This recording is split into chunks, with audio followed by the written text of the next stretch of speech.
Évangile de Jésus-Christ, selon saint Matthieu.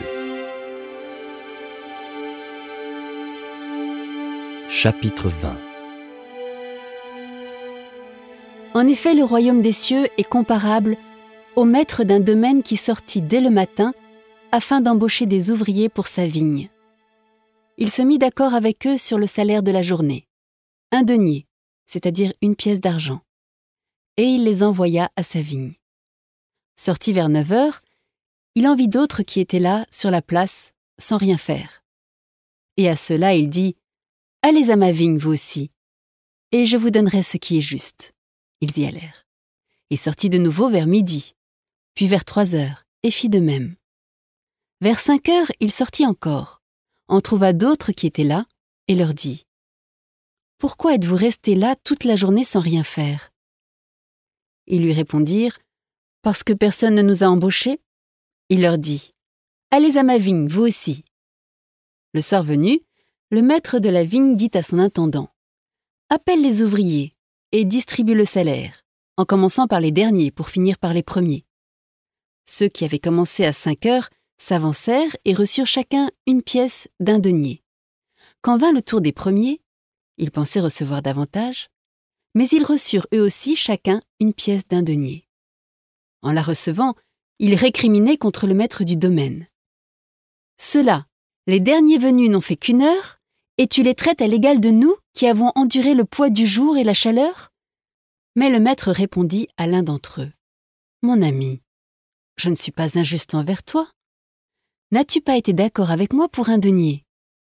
Prends ce qui te revient et va-t'en. Je veux donner au dernier venu autant qu'à toi. N'ai-je pas le droit de faire ce que je veux de mes biens ? Ou alors ton regard est-il mauvais parce que moi je suis bon ? C'est ainsi que les derniers seront premiers et les premiers seront derniers. »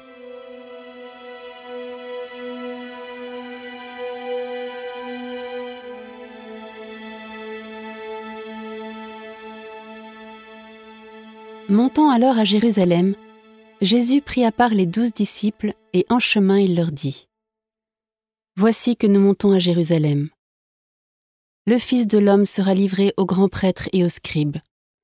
Ils le condamneront à mort et le livreront aux nations païennes pour qu'elles se moquent de lui, le flagellent et le crucifient.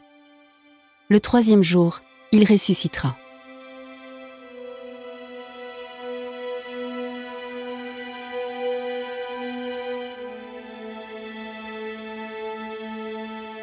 Alors la mère des fils de Zébédée s'approcha de Jésus avec ses fils Jacques et Jean, et elle se prosterna pour lui faire une demande. Jésus lui dit : « Que veux-tu ? » Elle répondit : « Ordonne que mes 2 fils que voici siègent l'un à ta droite et l'autre à ta gauche dans ton royaume. » Jésus répondit : « Vous ne savez pas ce que vous demandez. Pouvez-vous boire la coupe que je vais boire ? » Ils lui disent : « Nous le pouvons. » Il leur dit : « Ma coupe, vous la boirez. Quant à siéger à ma droite et à ma gauche, ce n'est pas à moi de l'accorder.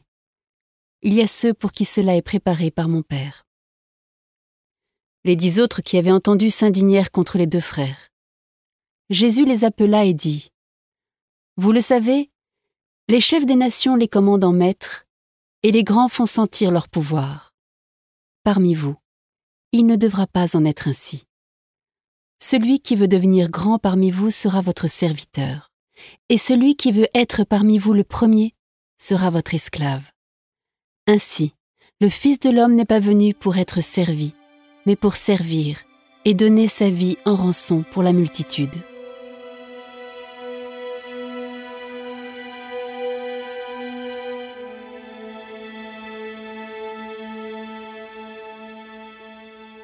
Tandis que Jésus avec ses disciples sortait de Jéricho, une foule nombreuse se mit à le suivre. Et voilà que 2 aveugles assis au bord de la route, apprenant que Jésus passait, crièrent : « Prends pitié de nous, Seigneur, fils de David !» La foule les rabroie pour les faire taire, mais ils criaient encore plus fort : « Prends pitié de nous, Seigneur, fils de David !» Jésus s'arrêta et les appela : « Que voulez-vous que je fasse pour vous ?» Ils répondent : « Seigneur, que nos yeux s'ouvrent. » Saisi de compassion, Jésus leur toucha les yeux. Aussitôt, ils retrouvèrent la vue et ils le suivirent.